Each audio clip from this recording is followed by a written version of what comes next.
So here we are. We are playing now a game against the one and only Team Seymour. So I'll be playing the white pieces. Some team always says that he's very prepared in the opening. So should I go bishop b5 to test him, or to play bishop c4 and play for small advantage? Okay, let's try bishop c4. I won't go for a theoretical battle today.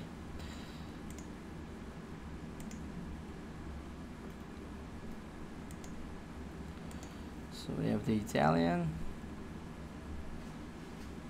I'm wondering if he would castle to keep the option of going d5. That's one of the advantages of going castling straight away. And this is the reason why in this position h3 I think is a good move order, which is aimed specifically against this d5 move. Team played it very quickly, which makes me wonder if he's familiar with the theory of this one, or is it just some kind of intuition.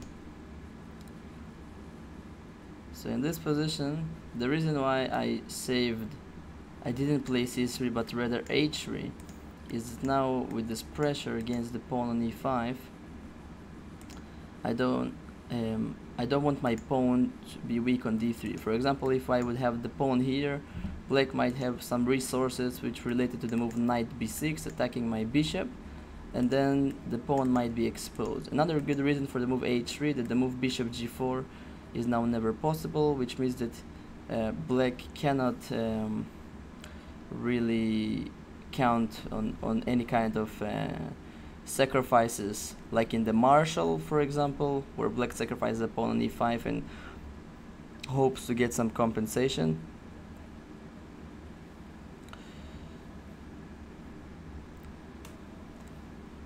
Bishop e6. Yes, that's a good move, because now if I take on e5, black takes twice and then takes on f2 followed by queen f6. So at this point I cannot take on e5. I mean, I can, it's not a losing move, but I will basically trade off the pawn on e5 against my pawn on f2, which I believe is more significant at this point.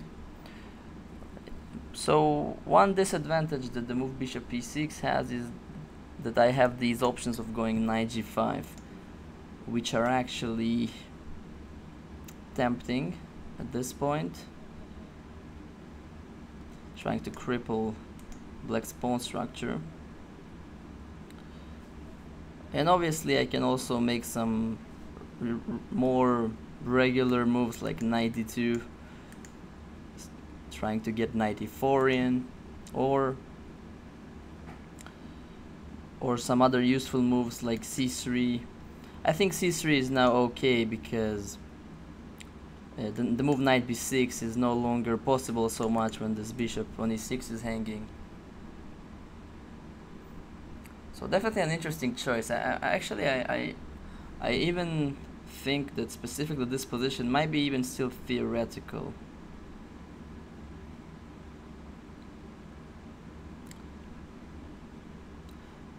My main debate now is between c3 and knight d2, and of course knight g5 is still an option. I think after knight g5 black will be basically forced to allow me basically to take on e6 and hope to get some active play thanks to this open f file,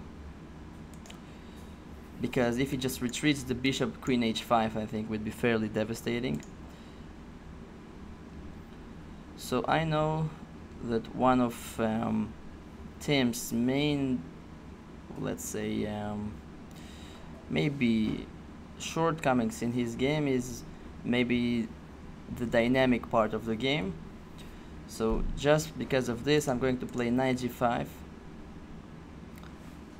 and I want to see basically how can Tim evaluate this capture on a6, whether it's dangerous for him or not. Bishop f5. Okay, so he chooses not to take on e6, which is interesting because it allows some, for example, this queen f3 move, which at least on first glance seems to be fairly annoying for black.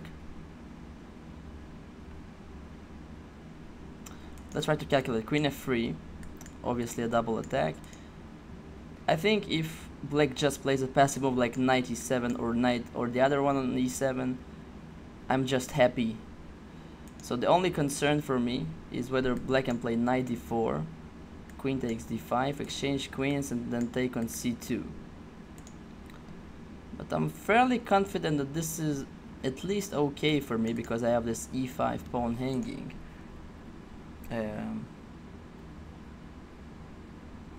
This is definitely interesting. Let's try queen f3. I think it's the most principled move. The other reason why I'm fairly confident about this move is because I didn't see any very obvious alternatives. And when you don't see alternatives, sometimes the right move just comes by some sort of elimination.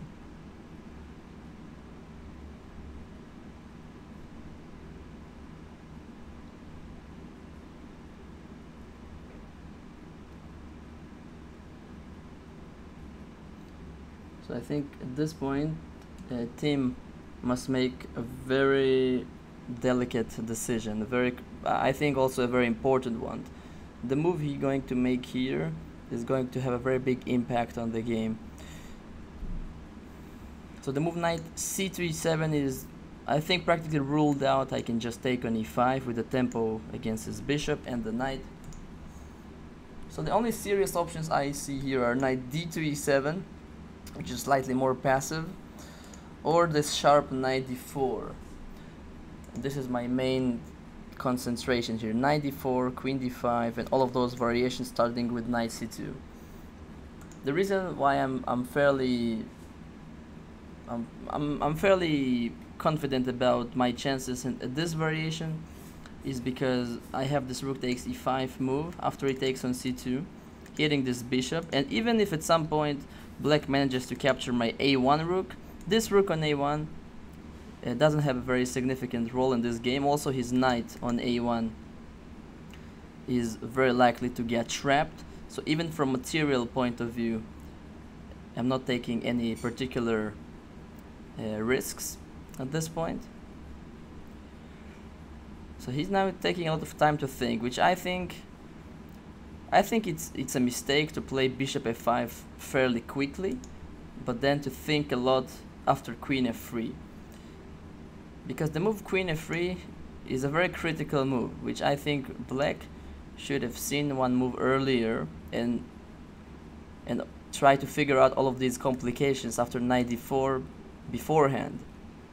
Because if these complications do not work in his favor, black might be in very serious trouble right now. So playing the move bishop f5 quickly was, I think, fairly reckless in a way.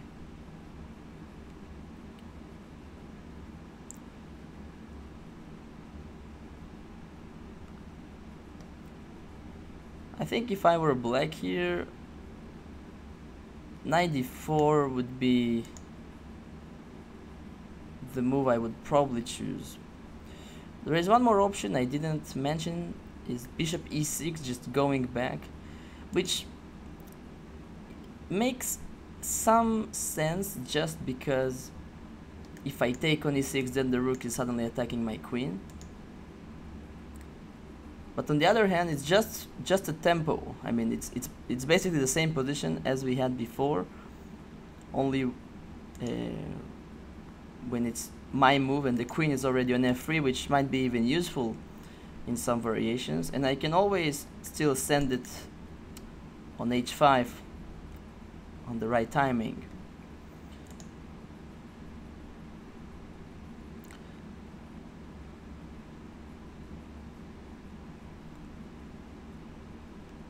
Come on, team, what do you play here? I think, let's see the clock. Okay, I can't see the clock, but I believe black is now maybe thinking more than 3 minutes about his move. He chose bishop e6. Okay, bishop e6. Once again, that's, I feel like, a small achievement for me, maybe even not so small. But I still need to be careful about this knight d4 move, which is definitely his, let's say, default next move. But the most critical move here, which I should consider first, is queen h5. If this move works, it should be very good for me. Pawn h7 is under attack. I only see two options for black: knight f6 or h6. If he plays knight f6, I believe I can take on e6. If pawn takes, bishop takes e6, check, I at least gain a pawn, even though black will get quite a lot of activity there, because he will get the f-file and I'll lose some tempos. It's probably not my best option. And if he plays h6 after queen h5, I can always choose to go back on e4 with a tempo, but I feel this move is less principled. And of course, at this position, if queen h5 doesn't work, I can always play a solid move like c3, for example, just safeguarding this square.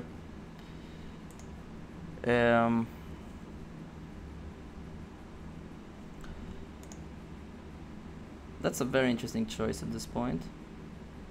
I'm wondering what is going to be his next move if I play c3. Probably he will try to force me to take on e6, because now it would be just a blunder with the rook being down against my queen.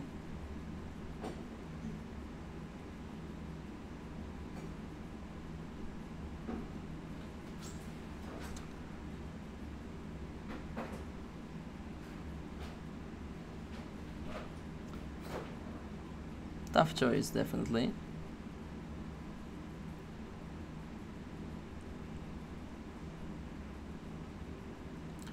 Another option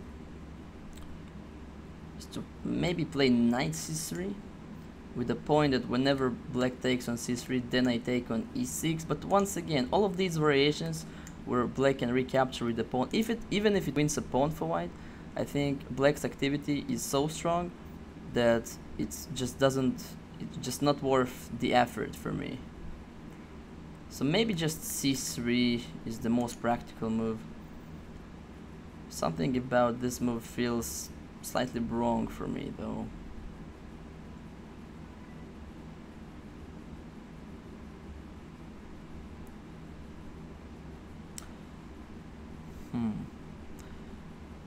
Okay, I guess let's play c3. I guess at some point I will have to play this move.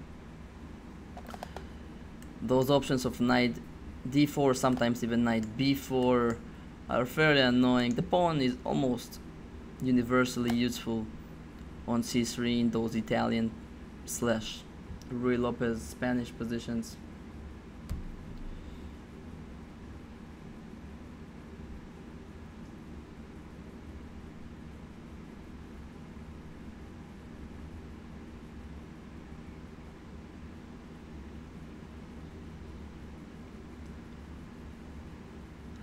So once again, now I think black should play a move like perhaps either h6, just to force my knight to go on e4. I think it's a fairly good move, because I can never take on e6. Or just to play some useful waiting move, perhaps queen d7, just developing the queen. Even though I think I would be fairly happy if you would play queen d7, because it will take away some pressure of my knight, which will enable me to go knight d2, knight e4 very safely, because at the moment the queen kind of pins down my bishop to defend this knight, so I cannot cover it. Position is now fairly interesting, I would say. It's not exactly your typical Italian position with this knight on g5 and this queen on f3.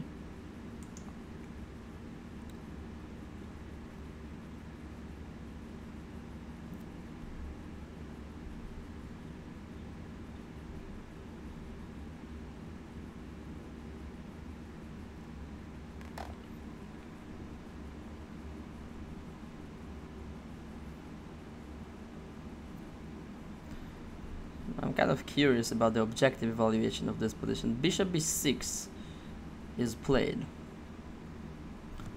Interesting, so just a prophylactic move probably, just to get this bishop out of potential d4 or b4 tempos. Fairly typical Italian move.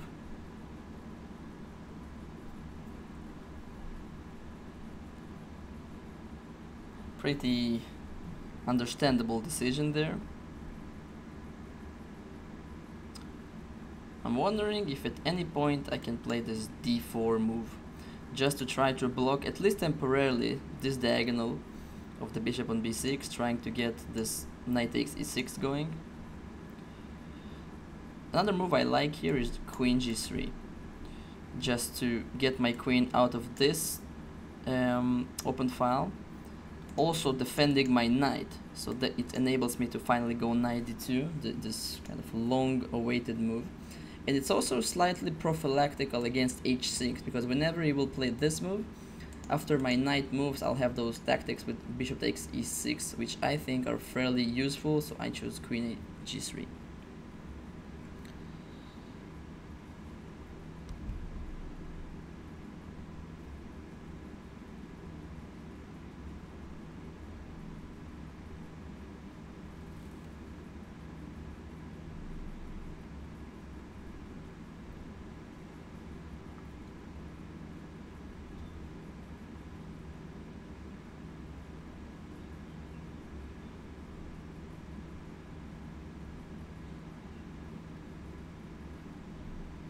So at this point, I think from positional point of view, at some point I definitely want to take on e6. If tactically it's a sound move, and if I can withstand white's initiative and his attack on f2, basically I will get a strategically very desirable position with those double pawns and my very firm control over e4. So the reason I kind of like white's position is because black is the one who needs to make this very tough decision whether to allow me to take on e6 or not, because at this point, with my queen already on g3, it's definitely a serious idea. It's something that must be considered at least. Bishop f5. So we have a kind of a funny back and forth dance of pieces here. So basically I'm invited to repeat the position after queen f3.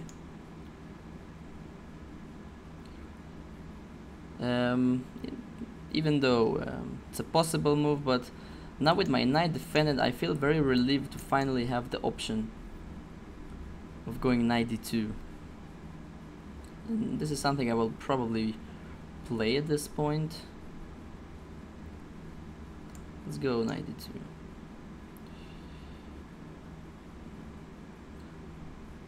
I think if I manage to get my knight on e4, even f3 makes sense. This is going to be a fairly nice achievement, because my knights will be then on very good positions to attack his king. So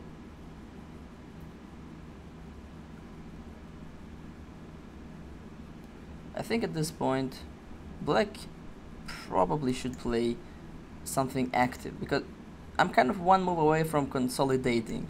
So I think the serious options that black has here is either knight f4 or h6. Tim chooses to go queen d7, and I personally don't like this move, because now whenever I play knight e4, this square on f6 becomes potentially accessible for me with those tactics against the king and the queen. So this is another source of worry for him. So now this move, knight e4, seems super logical to me, or knight f3 also makes some sense to attack the pawn on e5 and perhaps prepare ideas of knight h4.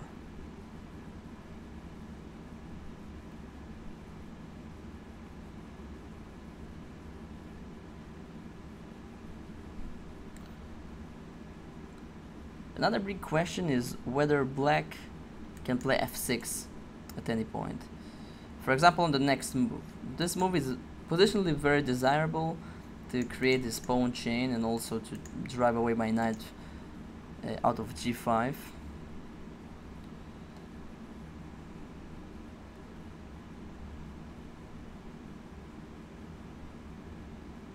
So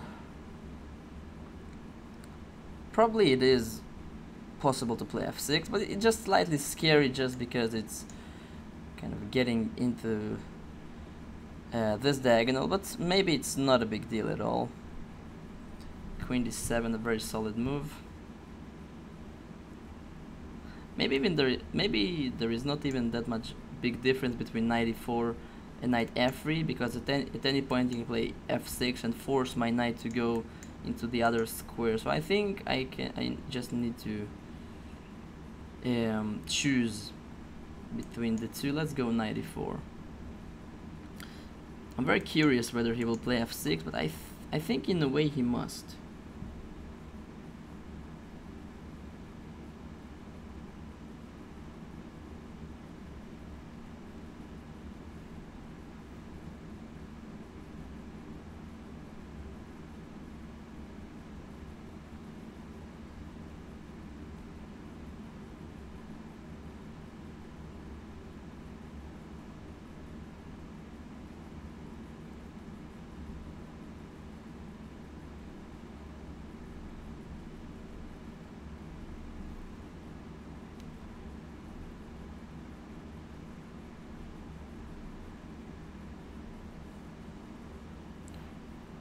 I'm wondering if the move knight f6 is a serious option if it's my move. So for example, if black just plays a normal move, like for example developing his rook to d8, whether I can make this kind of tactics work in some way. It's very difficult though, because even if I get knight f6, black takes, and I don't have very significant discovered attacks, so I might be just left with a piece down.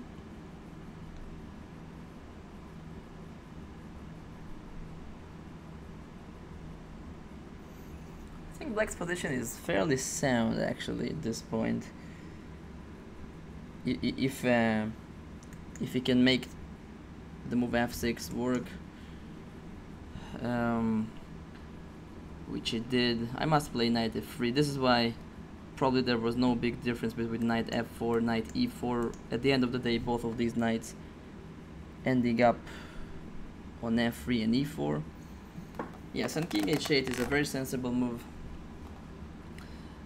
trying to get the king out of this diagonal.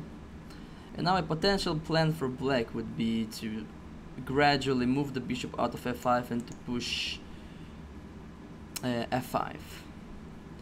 Now my plan could be either to expand on the queen side, playing moves like a4 and b4, which is a fairly typical Italian ideas. In general, this position is a fairly typical Italian scenario, only with my queen being slightly strange on g3. It's still not clear whether it is strange in a good way or in a bad way. It's definitely not the most common position for this piece.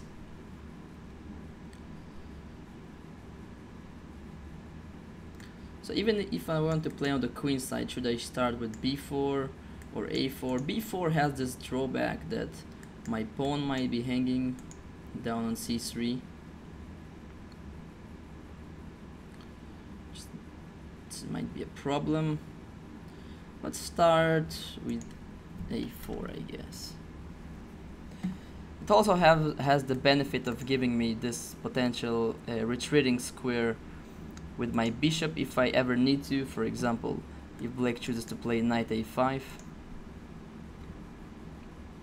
A move which, by the way, now that the pawn on e5 is safely protected, it's becoming a very serious idea for black in order to get the two bishops advantage.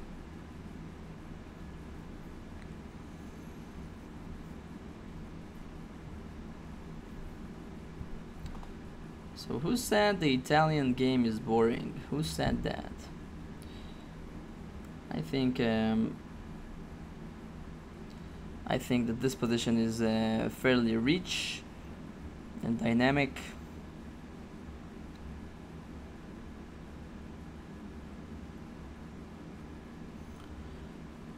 Yeah, so a5, just to stop all of those ideas to expand. This move only has one small drawback, is that it gives me the full control over the b5 square. So for example, right now, even at this point, I can play bishop b5, for example.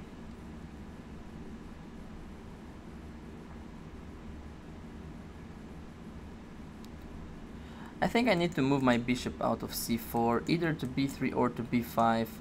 I need to have those options to go back on c2. I also perhaps want to have this square available for my knight if needed. My time goes a bit low though, so I will have to concentrate on playing slightly quicker. Let's go bishop b3.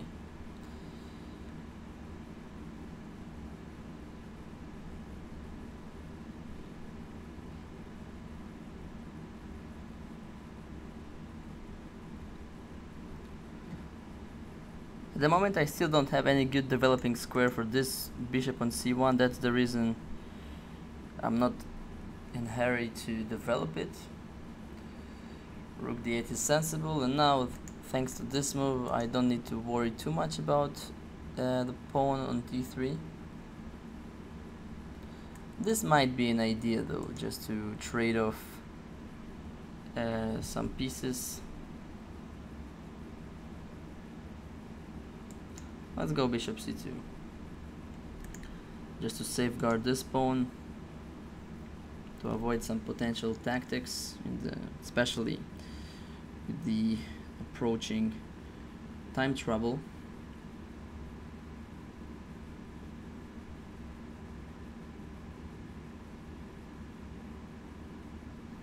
I think black's plan once again should be to move away this bishop out of f6 and strive to push f5. But okay, team just decides to centralize his rook. This is sensible. Now I really want to maneuver one of my knights into this square, but if I move my f knight, then immediately you can play knight f4, which is definitely annoying.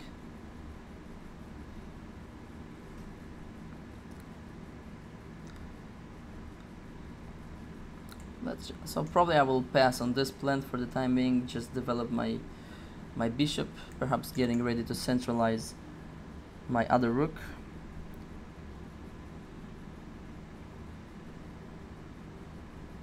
This position is very kind of slow burning. It's very difficult for both sides to create any concrete play, because the positions of both sides is very solid. There are no clear weaknesses. So in a way, this position is slightly, we can call it a game of nerves, because many times in such scenarios the right strategy is to make very solid moves and to kind of wait for the opponent to make a slight weakening of his position and then try to do something. Which, by the way, team is doing very good in this perspective. But in this position, black already made all of his obvious developing moves. His pieces are well centralized.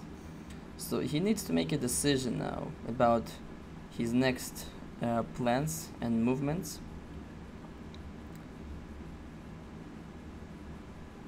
For example, at this point, to once again move the bishop and push f5.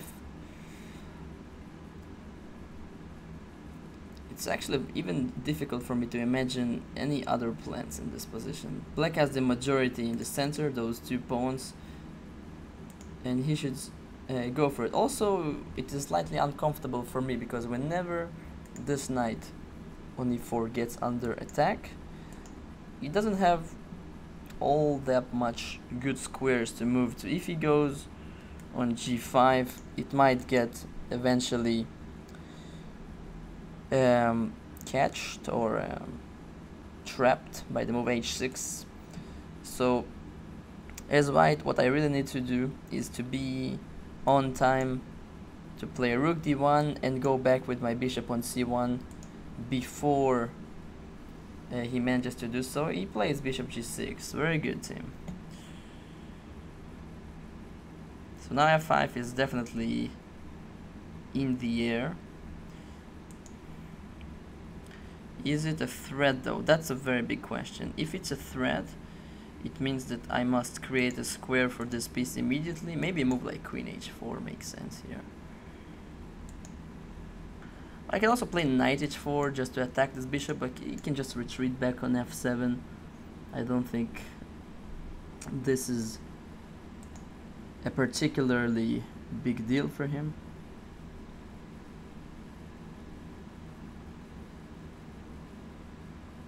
So now the dynamics finally occur. This move makes the most sense to me at the moment. Just to give my knight a square on g3 to retreat to if needed. Let's do it, see what happens. Once again, my queen on h4 is, let's say, is not positioned when it's on a very, like, let's say, typical square for this piece. But she's making some slight annoyance to the black position. This pressure against h7. Also, it denies the square on h5 for the bishop, which is nice. Knight e7 is a good move because my queen is running short of squares, and this threat is definitely something I must consider. So the obvious move would be knight g3. The other option is to allow this move and then go queen g4, which is very risky.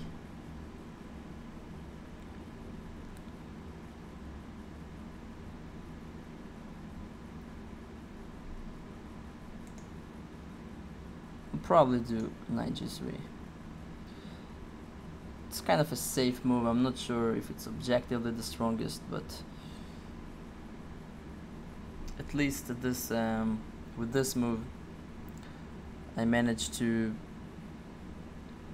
give my queen some space to go to if she ever gets under attack.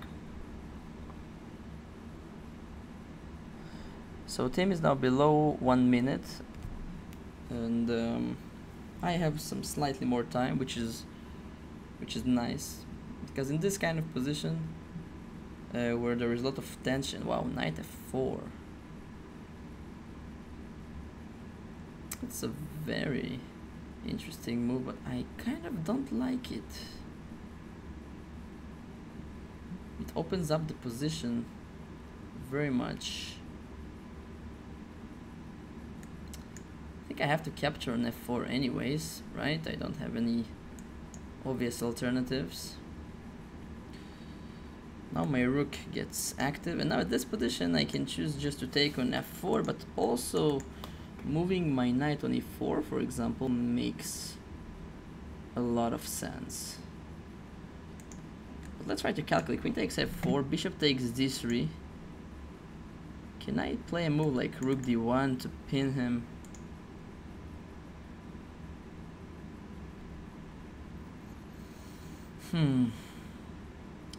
Fairly difficult to calculate because each side has a lot of options there. The safe option is definitely knight e4. If I feel uncertain.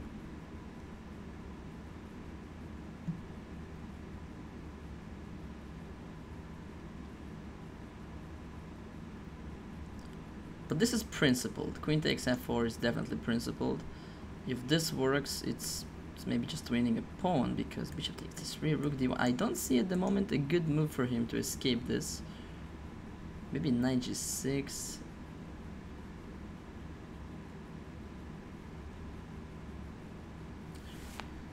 So I will have to trust my intuition on this one.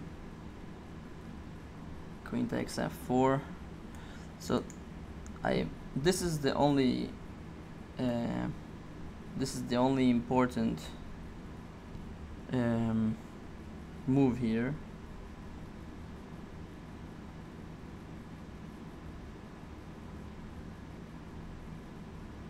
If this, okay, c6, that's a big concession. It means now I can safeguard my pawn. Probably rook d1. Okay, let's do it. He will play bishop c7 probably to activate his bishop.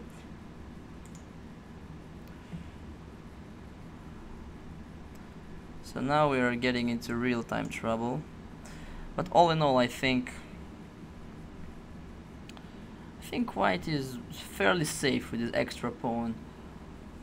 Black having the two bishops, which is nice, but whenever I will post my pawn on d4, black's compensation will be limited to a very, very minimum. I'm also not sure about the move knight d5. It seems active, but perhaps only helping me to achieve d4. Bishop c7, so he's searching for this square. That's, by the way, a very strong threat. So I think I have to initiate some exchanges to relieve some of the pressure.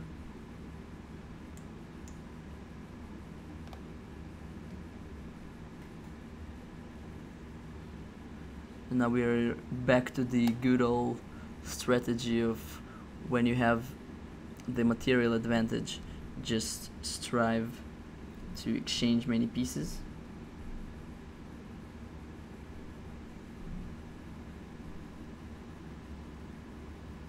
Rook takes c1, queen takes. You have this move, but yeah, I probably should have considered this move longer. But can you really? There is some problem with the back rank. Can you really take on d3?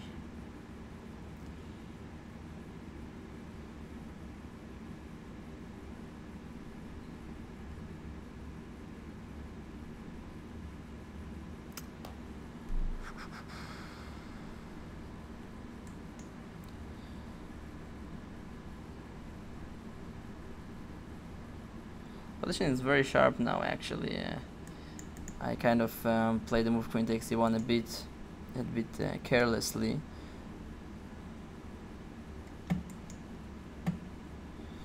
Yeah, now I need to count on some activity with knight c5.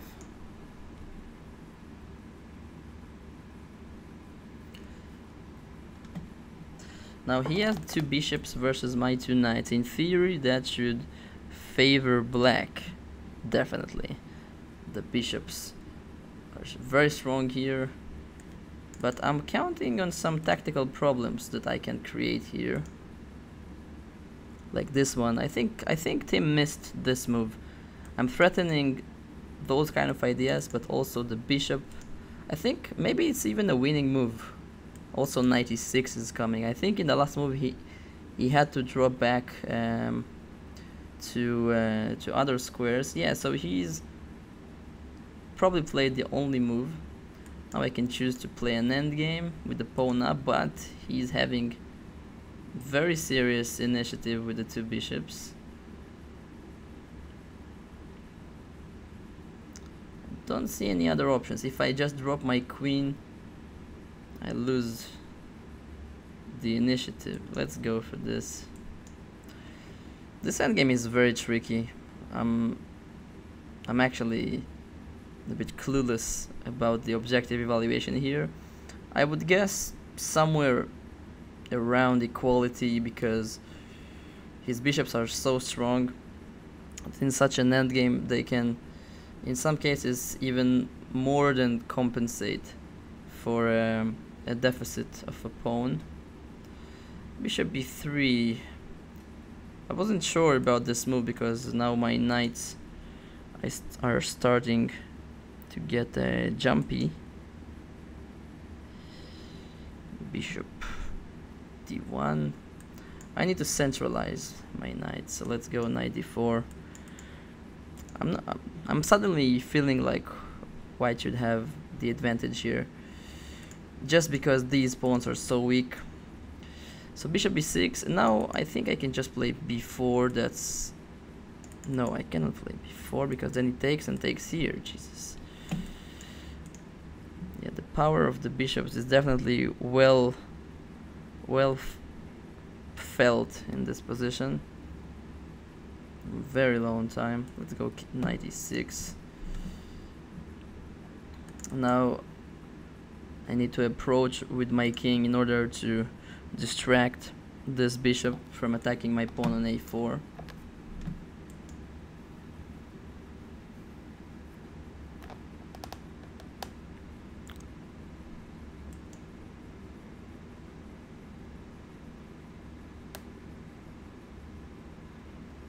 My knights here are very tricky to hold, actually. So now he wants to go bishop f5, but I have this resource of knight. Actually, I can also play knight e4 right now. That's a nice resource, knight d4. Or first king d2. And then let's just do knight e4 immediately. So now if the bishop is dropping along this diagonal, I can finally play b4, which I think is a very important achievement, because then I get some stability for my knight. Sorry, for my knights.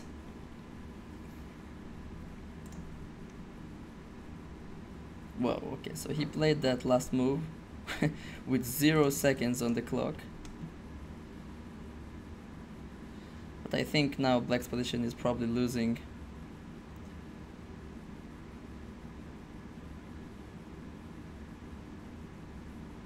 Yeah, this pawn is becoming too strong. And I think just the a pawn is just too strong. Just too strong.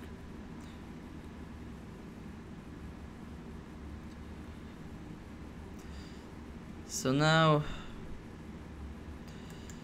I can just push it. Probably it's the easiest solution. Now he has to go bishop d3, which drops another pawn.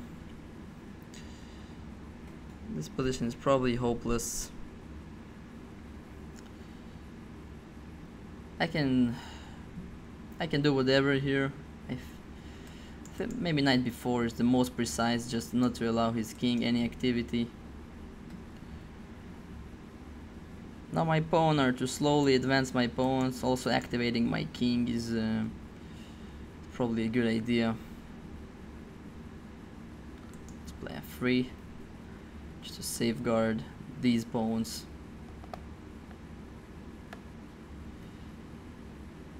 So I can start pushing my pawns immediately, but some wise men always say that it's when you have the advantage you should never rush anything.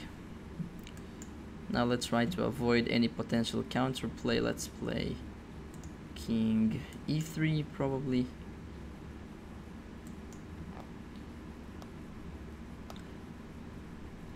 Just to control these squares. It's not necessary though. I think also other moves win as well. Now I can prepare g3 f4, which seems sensible. If he tries to go f5 now, f4, the king will be pushed to a very passive position.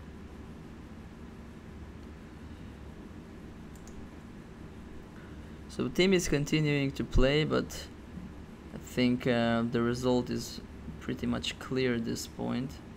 Also now we both are kind of out of any danger in regards to time trouble. Maybe this maneuver makes sense, I'm not sure.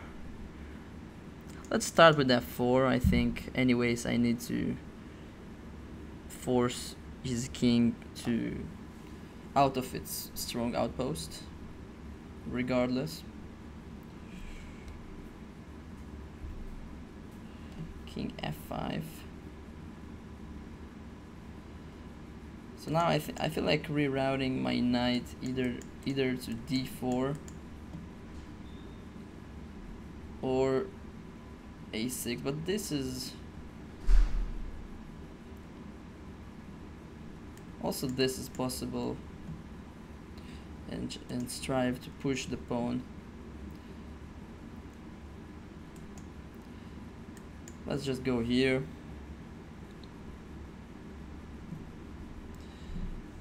Black doesn't really have a whole lot of counterplay with bishop g2, just because you can never really capture those pawns when my own pawns start running on the a and c file. h4, trying to fix my pawn on the light square, but this is I think not very significant at this point. The pawns are way too advanced.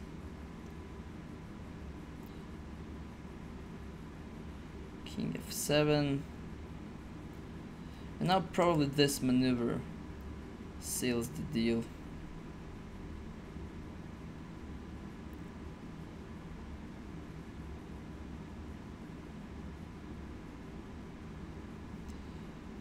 Yes, very good struggle, very good game. This is definitely a very close match here. Very hard fought by Tim. I think until the very end, until that point, even in the knight endgame, the result was still unclear. Position was very double-edged throughout the game, so should definitely check some of its details. So I think at this point I shall finish this video. Good game, team.